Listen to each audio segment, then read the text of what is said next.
Hey everybody, Lindsay Adler here, and we are outside of my studio in New York City.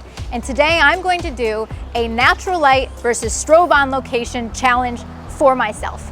Because I know some of you are like natural light shooters all the way till the end of time, and then other people are a little bit more like studio strobes, gear, the more gear the better. And so I'm going to create two images, the same model, the same scene, all outside of my studio, but try to create something drastically different. And then I want to hear which one you like best. So let's go do it.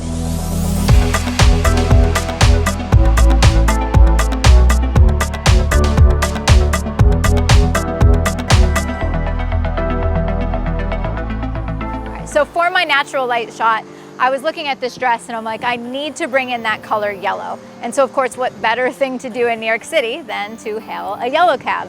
So there's a nice gentleman that allowed us to photograph for this. So I'm gonna have like, I don't know, 5-6 minutes to get this shot. So this is what's going through my head. If you notice, even though it's not a sunny day, the sunlight, the direction of light is actually from behind her.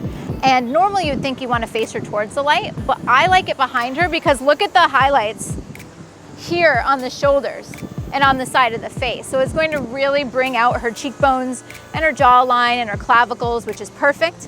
The yellows that I'm seeing here, they're a little bit off. They're not quite right, but I can fix that in post, so no big deal. And then I might just turn her head to the side sometimes. Can you turn your head to your left? Great, and then chin up.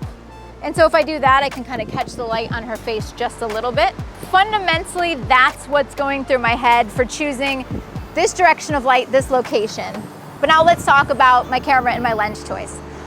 This looks cool, but I've got other cars in the background. I've got some distractions. So what I've done is I've grabbed my Canon R5, and then I've also grabbed a 50mm 1.2. This is the one specifically for the R line of camera, so it's the RF 50-1.2. And so right now, my camera settings, I'm at a 1.8. So the idea behind this is that the city will kind of melt away behind her. So that's my setup. It's time to get that shot. So Canon, I'm gonna see the dress this way, I think. Yeah, that's perfect. Totally, that looks really cool. All right, great. And I got that other yellow cab behind. I've got exposure simulation on, so I can actually see if my exposure is looking good. Oh, that's so cool. That looks great. Nice job, Trinidad. You look gorgeous. You make my job easy.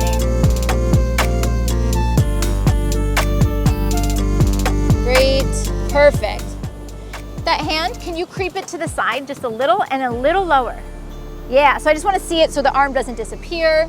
That looks pretty. Oh, look at the little movement we got. Chin down a little. Good.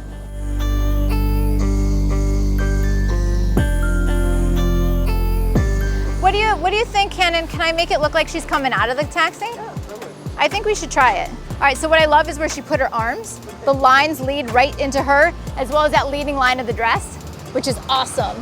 By the way, I'm just right now, I went from a 1.8 at one point. Now I'm at 3.2 because I'm not trying to blur out the background quite as much. What's great, it has face and eye tracking, so I don't have to worry about it. I'm just shooting and going and it's focusing for me. Okay, good. A little closer. That's beautiful.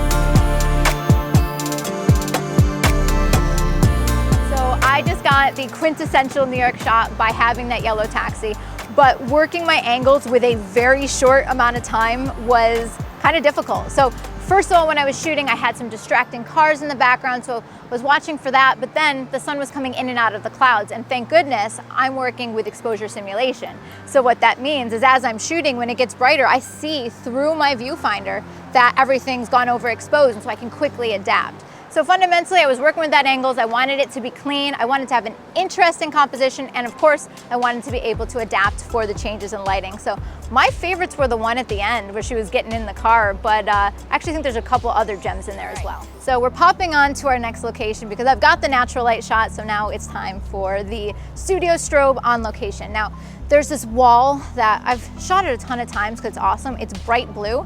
And so of course I'm looking at that dress and I know it'll pop against the blue.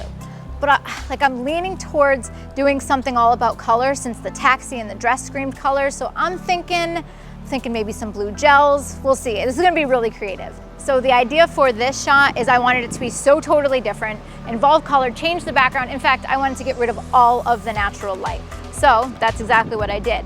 Reduced all of the ambient light, added on a beauty dish to light her face beautifully with this gorgeous glow, and then give a kick of blue to the shadows. So I liked the full length shots. It was definitely a little bit challenging to get the angles right, but I also kind of love the close-ups because the detail of that dress is awesome. Can I have this one kind of contoured back? Maybe like, yeah, exactly. Perfect. Maybe you can lean, yeah, exactly, off the wall so you're not, put this hand there. And then this hand tilted back. Let me just try this. And then can you give me a dress floof? So of course you have to pay attention to detail. And so I noticed I got the pose I liked, but then the bottom of the dress gets crumply, and you know, if you're shooting fashion, you can't do that. So I have an awesome team that's gonna make it look awesome for me. Oh, love it. Try this again here. Super dramatic angles, love it. Pretty.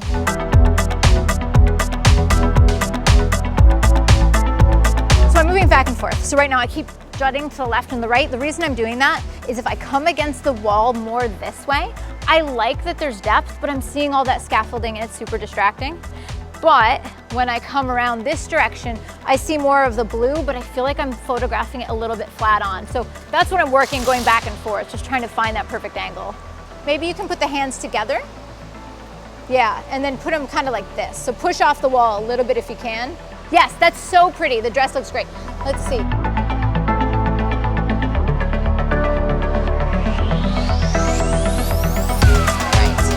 right, I'm gonna do a couple close up. That's perfect. All right, now, can I have you look over your shoulder at me? I love that detail. Keep going, keep going. Yeah, exactly. And you can push away from the wall a little. Yeah, so I'm just gonna get that. And you can hide your left arm.